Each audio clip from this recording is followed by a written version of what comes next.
Dear friends, good day.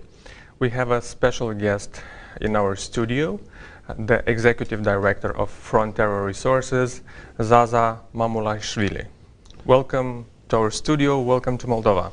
Thank you very much. Thanks for having me here. I will go straight to the subject. Sure. I must say the contract you have signed with the Moldovan government made some noise in the Moldovan society. Why do you think that happened?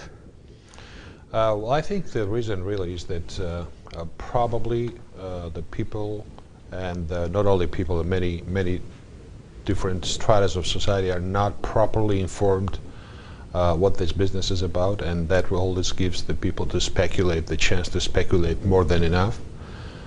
So that's why we, as our corporate culture, we like to come, tell our story, explain everyone what we are thinking to do, what we are seeing as a perspective here. And I think this will serve to help everybody educate themselves and take the correct story at the first place.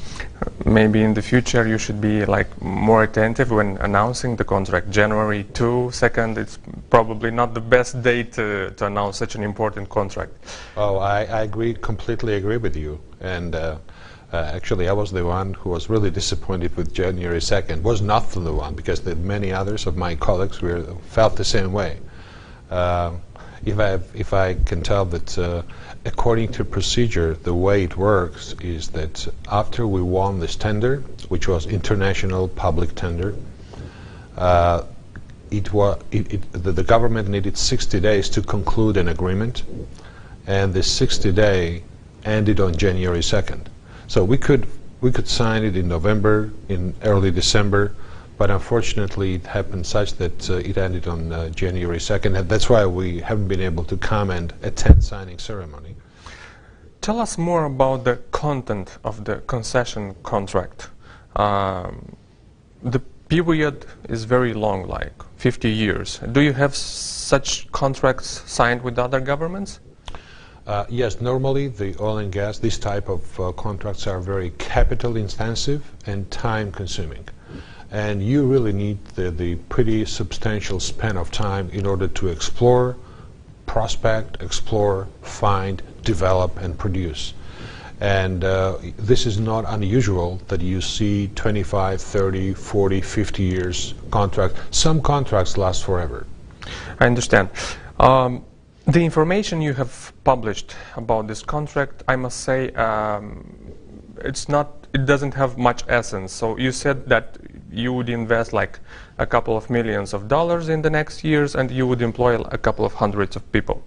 Can you tell us more about what the contract mentions? How much time do you have for exploitation? How much time do you have for exploration? How much money will you invest in the first stage of documenting, making the geological, seismical studies? Normally this is how it works, and what we are planning to do is following. We're going to have another 5 or 10 years for exploration work, and we start investments immediately to start exploration. And what I mean is that we're going to do data gathering, geological, geophysical, engineering data, processing and reprocessing existing seismic lines, analyzing reservoir engineering data. And once we complete the exploration phase, then we start exploration drilling. And if exploration drilling confirms that there is crude oil or natural gas deposit, then we start development. And once we start field development, this is when we employ 200, 300, 400 people. And the hundreds of millions of dollars will be investing in field development. Now, regarding timing, sooner we find something, the sooner we start development. The longer it takes to identify and discover, longer it takes to develop. You mentioned the figure of $6 million investment. When will you make this investment? We think that geologically our focus will be in the south part of the country, and this year we will be working with State Archive and with Ministry of Natural Resources, with other oil and gas experts and geologists and geoscientists in the country to further understand the geology of Moldova and further learn about seismic well logs, reprocess, digitize those material and data, reprocess it, and take a fresh look to see and to identify new potential. Okay, and I asked you about when do you think you will start investing the money in this process? You mentioned the figure of 6 million in the press conference you held today. I want to know more about this. Well, actually, this year we already started. Right now, we are in process of digitizing certain data we have. Next thing, probably next month, we will have another group of our geoscientists coming in. Actually, next month will be coming the environmental group. Then that will be followed by geological group. So we already started investments in this area, actually a few years ago. But after signing this contract, right now, this is what we do. I must admit the figures you provided are very questionable because drilling one well costs about $9 million, just one well. You must have like more financial potential for starting such a project because the Chevron company, which started this type of business in Romania, it canceled it after time, but they paid or they invested like $9 million in just one well drilling. So this are very high costs that you risk with your own. You say that you plan investing 6 million. 6 million is very few for this type of business. Isn't it true? Yes, I think we are talking about two different things. $6 million is what we start our exploration work with. And this money will go for the people to come working on data, existing data, working with state archives, doing geological research, etc., etc. So once we have some success in exploration phase, then we start exploratory drilling. And it is difficult today to tell you, will it cost 9 million, 19 or 4.9, because right now we don't know what depth we will be drilling with. So once we identify the depths, then I can tell you with more accuracy how much will be the cost. But average cost of the well will be probably something between $5 to $10 million. You're right. Speaking of Chevron, they had their own vision and understanding where they should have been looking for oil and gas deposits, and they had that was kind of more unconventional approach what they had. Normally unconventional wells are more expensive than conventional, and we think we have pretty good chance to find conventional oil and gas fields here in Moldova. Let's admit you find shale gas. What would be the profit for the Moldovan government, for the state?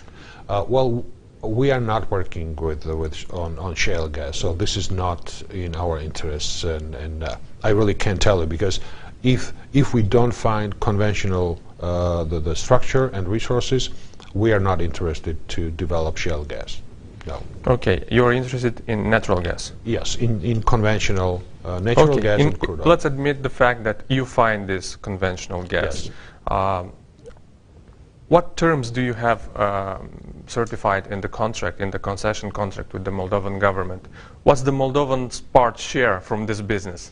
Yeah, well, the Moldovan government, if you generalize, if you take taxes, royalties, employment services, local services provided, so general term will be that Moldovan government will be receiving more than half of whatever will be produced. So more than half of the gas which will be produced? Anything. Whatever we produce, generally speaking, to make economics simple, through taxes and the services provided and a lot of other components of the industry, general rule of thumb is that Moldovan government will be receiving more than 50% of what we will be producing. From your experience, what would be the price for natural gas if you find it, and the Moldovan government wants to buy it and distribute it in its network?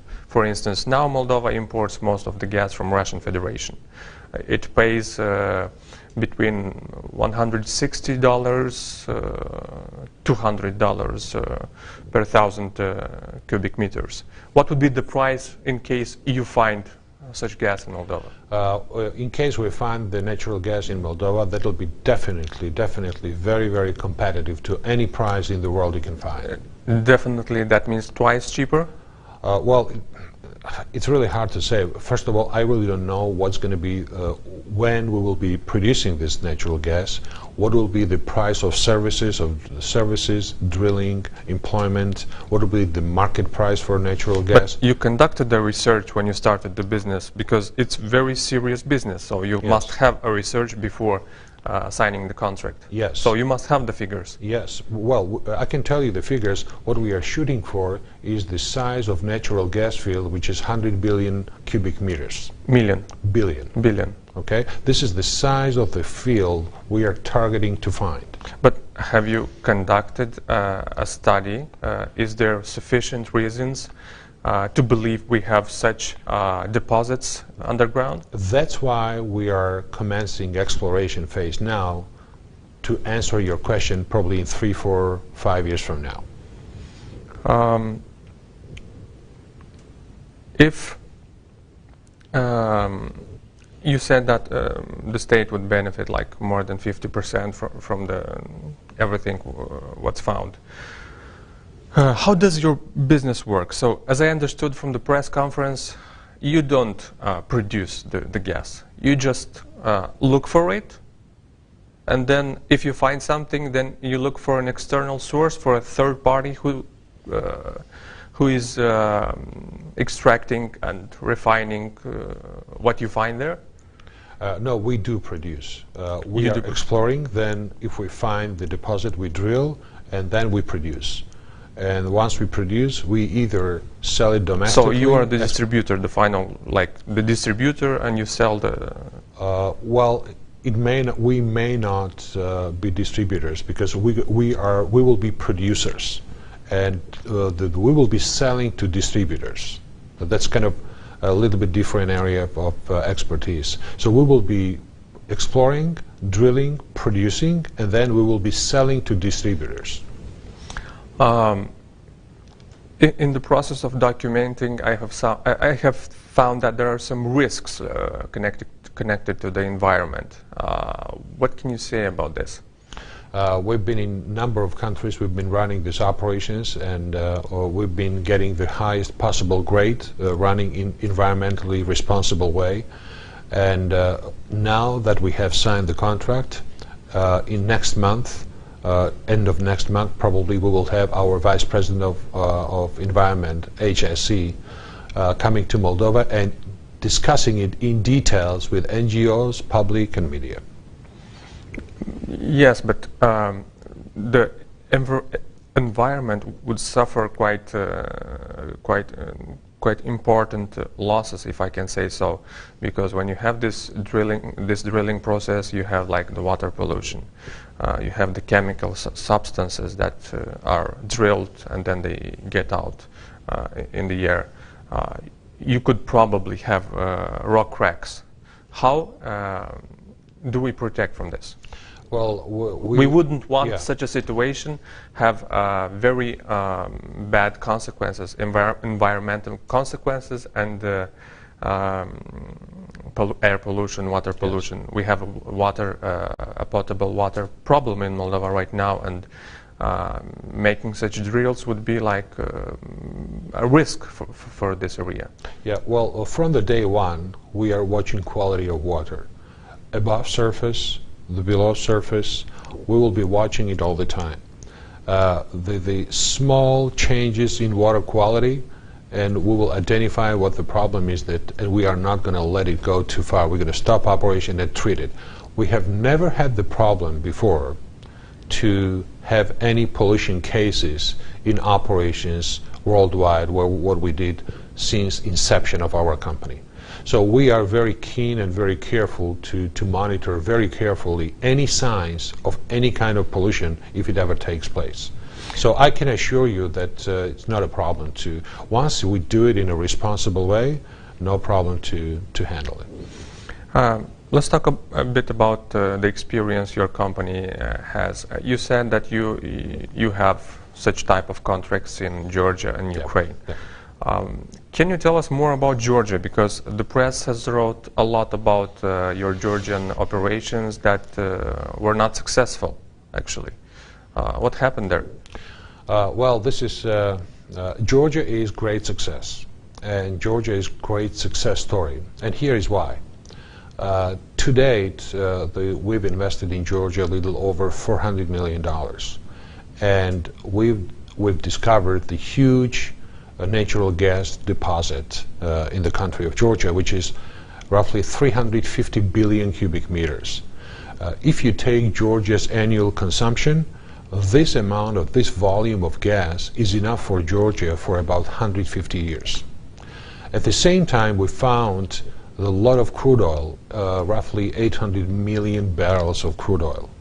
And we are very shortly about to commence development of the field where we found this oil.